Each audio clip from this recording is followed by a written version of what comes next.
Let's go for a walk. And let's slow things down a bit and take notice of the world right beneath our feet. In these miniature environments, vast dramas unfold, often without us ever realizing it. But what if we could become part of these sagas?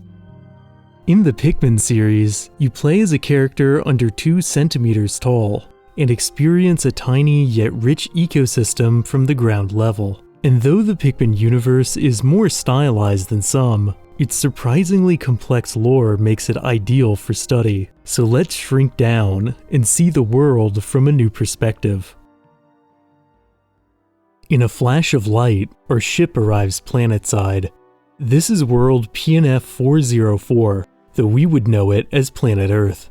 But this is not the Earth of today. Humanity is gone, and in its place, strange new orders of life have emerged. We are a very tiny explorer from a distant planet. It is our job to catalog this world, a daunting task considering its many dangers. Fortunately, we are not alone in our endeavor. This is a Pikmin, a red Pikmin specifically. These friendly local lifeforms will help us uncover the mysteries of this planet. But what are Pikmin? It's a question we can't answer right away, for their biology is so bizarre it will take time to formulate a theory. Let's start with what we do know about Pikmin. Pikmin work together. Like ants or termites, they're eusocial, able to divide up their labor to benefit the whole. While one group of Pikmin is defending from a predator, another might be collecting resources, or even building a simple structure.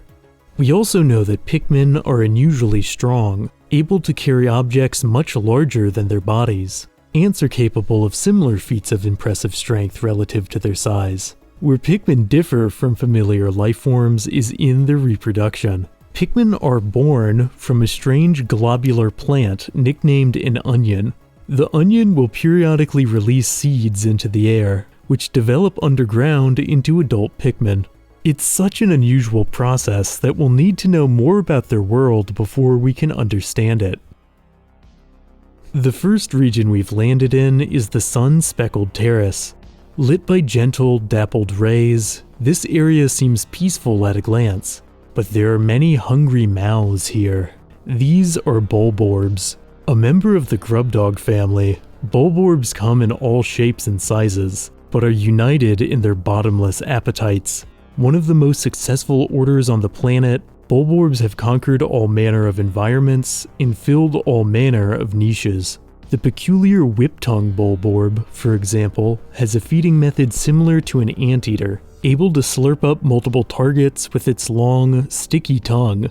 We are fortunate to have Pikmin on our side to help keep these beasts at bay. But bulborbs are far from the only danger.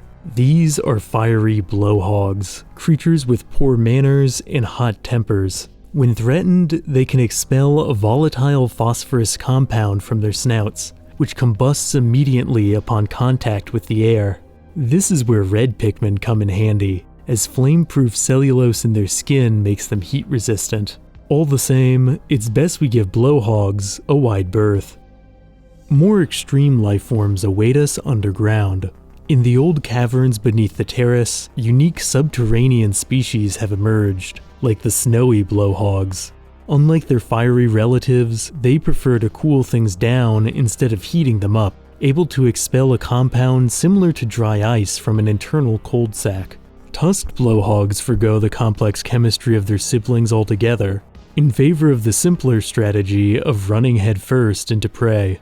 These caves are also home to the unpleasant sheer grubs, creatures that emerge from the ground in droves. Like Pikmin, there are many specialized types of sheer grubs, with some possessing wings and others long snouts ideal for spearing prey, and they have a nasty habit of swarming. To a human-sized lifeform, these insects would be little threat, but this is a world for the bugs now. Back on the surface, flint beetles, descendants of modern beetles, and spectralids, descendants of butterflies, thrive in large numbers. From our new, scaled-down perspective, these familiar species have a newfound grandeur. It is often our viewpoint that defines our surroundings. The The sun-speckled terrace seems to be the remains of a small garden, but navigating it feels like crossing a vast, mountainous terrain. It makes me think more about my own perspective. There's a creek near the place where I grew up. I went for a walk there the other day, and as I walked, I stopped at random points and stuck my camera on the ground. It was awkward at first, but it made me realize something. There are a lot of bugs out there. And yeah, everyone knows there's lots of bugs out there. I knew there's lots of bugs out there. And yet, it still felt so different to actually see them all. I passed so many bugs in the first few minutes, it made me wonder how many hidden worlds I walk past every day. Like the blossoming Arcadia, another micro-ecosystem in Pikmin. It appears to be the remains of an old playground, but like the terrace, this ordinary place becomes a perilous expanse due to our tiny lens. Fortunately, the yellow Pikmin are here to give us a helping hand. Their bodies are naturally resistant to electric currents, able to withstand shocks like certain species of catfish. And it's a good thing too, because many species in the Arcadia pack a serious electrical punch. This unusual specimen is the bearded amp rat. Though non-threatening when calm, these territorial creatures will sometimes rub the hair on their face to generate a formidable electric field. The yellow Pikmin, however, are unimpressed by the voltage. Leaves fall in more peaceful regions of the playground, but bump into certain leaves, and you might be surprised. These are skitter leaves, creatures that panic and live up to their name when poked. Because they often camouflage in a group, waking one skitter leaf can start a chain reaction that causes the entire colony to panic. Perhaps it's kindest to simply watch our step. A species that will not extend this courtesy to us is the yellow wallyhop. A rather rotund member of the amphituber family, they possess the rather rude instinct to crush smaller life forms. We'll have to move fast to stay alive. Fortunately, we can catch a ride on a furry companion. This is OATCHI, a loyal canine seemingly distantly related to the dogs of Earth. We don't know much about his biology, but I really like OATCHI. OATCHI is a very good boy. I'm less fond of the wattlequaff. These feathered lifeforms use their overdeveloped respiratory muscles to suck in large volumes of air through their beaks. An effective method of feeding, if a frustrating one to be on the other end of. But it's better than facing down the spear of a joust mite. A burrowing insect, joust mites are quite proficient at spearing anything that disturbs their slumber clean through, including multiple targets should the need arise. It's a behavior similar to the swooping snitch bug, who will snatch up multiple Pikmin and burrow them back in the ground. And if these fluttering pests aren't enough to demonstrate the newfound might of insects, the bioelectric anode beetles of the caves certainly are. These insects can connect with each other to create a discharge too powerful to withstand. Only our trusty yellow Pikmin are up to the task. But there are some challenges even yellow Pikmin are not up for. These hopping fledglings are downy snagrits, and probably don't seem like a significant threat, but they are only babies, and their parent is close by. From the ground emerges a colossal burrowing snagrit. This bird has converged upon the niche of an ambush predator. Their mobility and sheer size make them the tyrant rulers of the blossoming Arcadia. Perhaps this region simply isn't worth the risk. Maybe we'll have better luck on the coast. Based on the name alone, the Serene Shores seem quite peaceful. There's just one problem. Ordinary Pikmin can't swim. We're going to need some kind of specialist. The blue Pikmin will be the perfect lifeguards. Thanks to a mouth-like gill membrane, these Pikmin can breathe underwater, and are ready to tussle with all manner of aquatic life. They're the ideal allies for this watery ecosystem. Skimming on top of the water is a graceful skeeter skate. Likely descended from pond skaters, skeeter skates use hydrophobic hairs on their feet to remain on top of the water. They store water in a sack above their heads, which they'll regurgitate if we get too close. But it's better to be spit at than eaten whole. Water dumples are unassuming purple blobs with ravenous appetites. Their behavior makes more sense when you consider their closest relative is the terrestrial bulborb. yet their appetite seems almost quaint compared to the peckish aristocrab. While these crustaceans begin their life as tiny nuisances, they soon grow into full-sized, intertidal terrors, an unfortunate creature for those who enjoy long walks on the beach. And aristocrabs aren't the only crustacean to look out for. Hermit crawdads are ambush hunters that will rush at sources of movement from their burrow, before awkwardly wobbling back underground. A descendant of the hermit crab, crawdads have lost their shells entirely, and as a result are not the bravest creatures here on the coast. If a crawdad fails in their initial attack, they will often shamefully scuttle away in defeat. Other ambush predators have a less subtle, but far more destructive approach. Armored cannon larvae will regurgitate large stones from their gullet to flatten enemies. They feed on minerals to support the bacteria in their gut, a behavior analogous to certain types of shipworms that consume limestone for the same reason. A questionable diet, but an unquestionably effective offensive tactic. Not every animal on the Serene Shores is quite so hostile. Puckering blinos are relatively peaceful creatures that swim in schools beneath the surface. Pearly clam clamps are another seemingly calm semi-aquatic species, but trigger their snapping mechanism and you'll find there's more to these clams than meets the eye. Clam clamps are the ultimate patient hunters, using their pearls as bait to ensnare unlucky prey. They're proof some treasures just aren't worth it.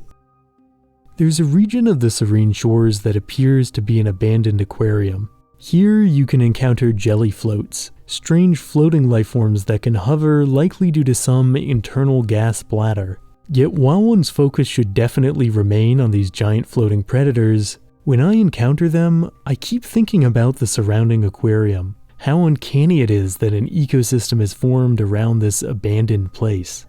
I have a similar experience facing down the crusted rumpup.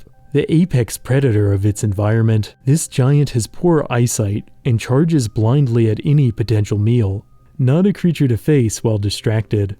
Yet while evading this Goliath, I found myself once again transfixed by the surroundings. The rumpup seems to make its home in an abandoned sandcastle. Like the aquarium, here, the remnants of the past define the present.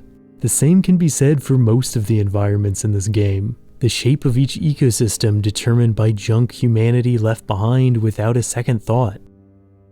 The landscape of the creek from my childhood is marked by similar relics. Plastic caps and broken bottles lie on the banks. I did my best to clean up the area, although more trash will certainly come. The creek itself isn't even a natural stream, it's all runoff from a drainage pipe. Human overflow changes the shape of microenvironments like this one all the time, despite most people not even knowing they exist.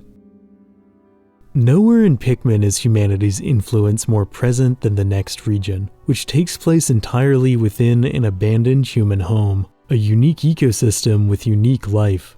The mighty purple Pikmin are going to be of particular help here, as man-made obstacles can be crushed under their considerable bulk. On the floor of the household, strange creatures teeter about. These oddities are called bread bugs, and live up to their names with bodies that resemble, well, bread. Bread bugs can be seen dragging shiny objects to safe locations, perhaps due to some nesting instinct. The real mystery, however, is why any species would evolve to look like a common food item. The giant bread bug subspecies looks even more like a delectable loaf, deepening the mystery. Considering that camouflage is typically a strategy to avoid getting eaten, it's probable that the bread bug's resemblance to food is just a coincidence. Another culinary creature oozes across the floor. The sun squish resembles a fried egg, yet is actually a kind of protochordate, a type of invertebrate. Though carnivorous, this is one egg that's not too difficult to scramble. But you're the one more likely to get scrambled if you start a fight with a mammoth snoot whacker. This species sports a tough exterior shell to deter predators. But if they still don't get the message, the snoot whacker can wind up their trunks for a devastating strike. When a species asks for privacy, it's best to respect their wishes. In the plumbing systems below this house, a secondary ecosystem thrives. This environment is home to creatures like the prickle puff, a pufferfish-like animal with toxic spines. Luckily, Ice Pikmin can help keep us from needing to get our feet wet. These Pikmin can freeze bodies of water, creating a walkable surface. In-game scientists assume these creatures are made entirely of ice. I think it's more likely they have biological components that let them expel a freezing chemical mixture much like a snowy blowhog, although we still need to learn more about Pikmin in general to formulate a proper hypothesis regarding their biology. With Ice Pikmin in hand, we'll make the acquaintance of the Hydrodweevil. These crab-like insects have a natural instinct to hide under human objects. The emergence of such a behavior across all dweevil subspecies speaks to the impact humanity's debris has had on evolutionary processes. But other creatures carry things for a more sinister reason. The Gildamandwee possesses a sweet-smelling, crystalline growth on their back to attract prey, and while juvenile Gildamandwees have a somewhat limited appetite, the adult Gildamander is prepared to ask for seconds. The vast growths on their back combined with the anglerfish lights on their heads mean that even the wariest prey can be pulled in by their display.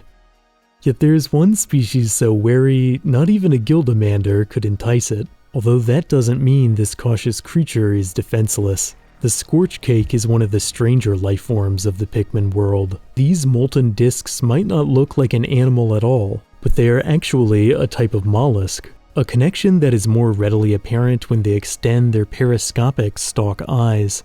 Scorchcakes create fire through oil secreted from their shells, a strategy similar to the pyroclasmic slooch, a species of terrestrial snail that might be the Scorchcake's close relative. Though slooches have abandoned the shells of their cousin, they flash bright colors to ward off any predator not deterred by their scorching trail. Perhaps the most well-defended creature of all is the Porcuquillian. These spiny Goliaths are among the most formidable creatures in this entire region, able to fire off spines at an alarming rate. If a Porcuquillian runs out, however, they must retreat until their spikes are able to regrow. Such a process expends considerable energy, and means the Porcuquillian is always searching for its next meal. Since we don't want that to be us, we'll try our luck in the backyard, a region known as Giant's Hearth. And right away, it's clear that this area is the wrong locale to seek sanctuary. Bull bears are bulborb relatives that are even more aggressive than their cousins. We'll need some particularly tough Pikmin to brave this ecosystem.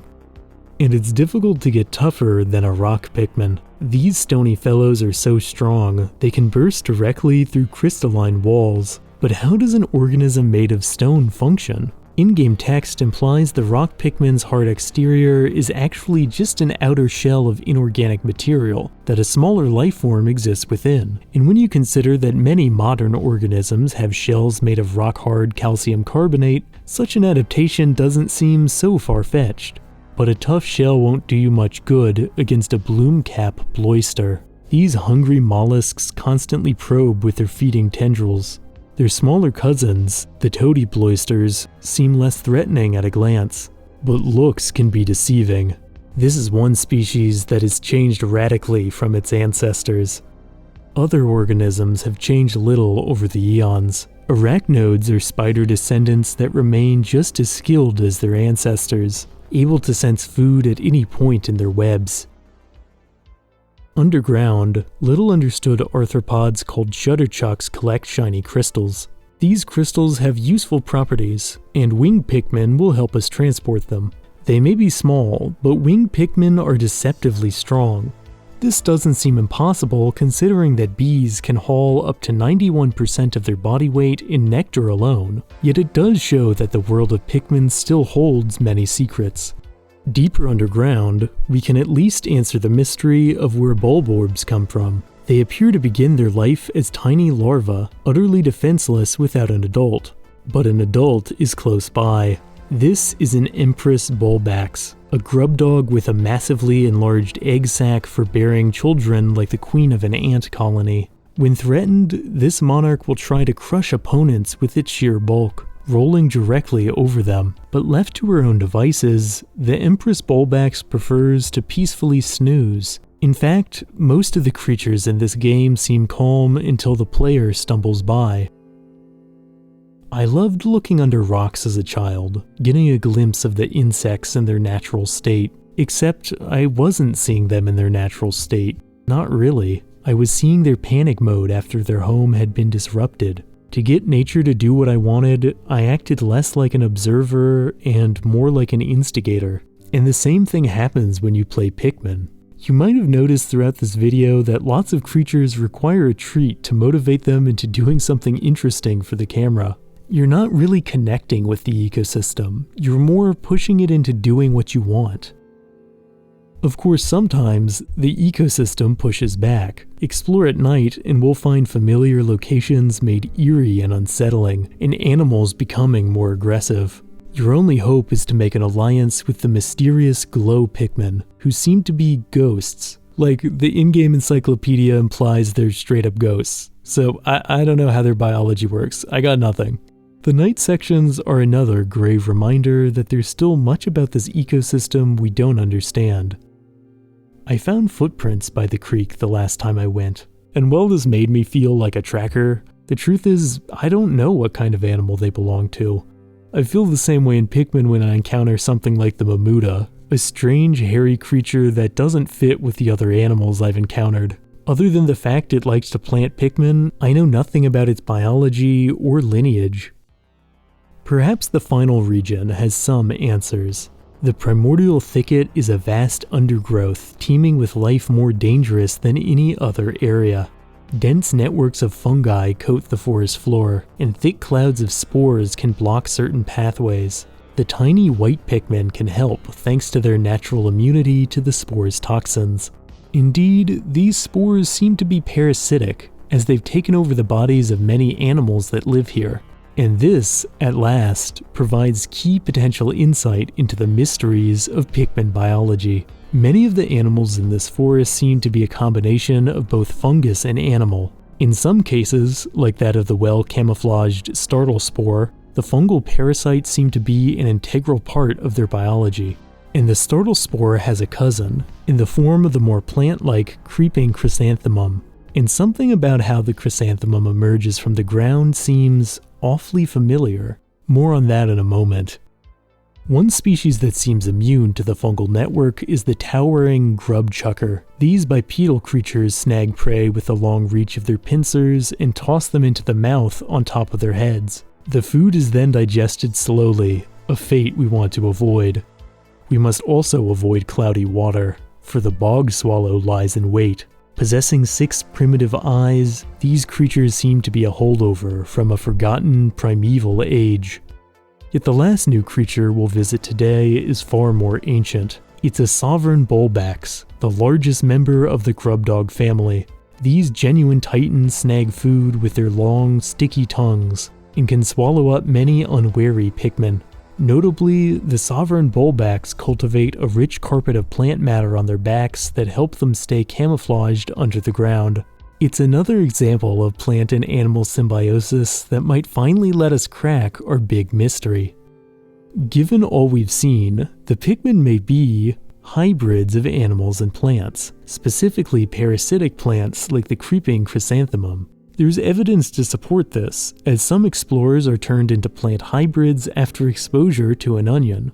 If this is correct, Pikmin have clearly evolved to become heavily intertwined with their plant partners. Indeed, one in-game scientist proposes that Pikmin are entirely plants, and evolved from root vegetables. And while this seems less likely, as is often the case with Pikmin, it's impossible to say for certain. Though the time has come to leave this particular world behind, it's worth reflecting on our new perspective and the mysteries that remain. Pikmin isn't a series that reveals all of its secrets. Like a child turning over rocks, you'll always be an interloper to some extent, an outsider making assumptions. But it's a series that makes you think more about the ecosystems just below you. And I've left plenty of stones unturned and creatures undocumented if you're interested in exploring this world yourself. And as always, thanks for watching.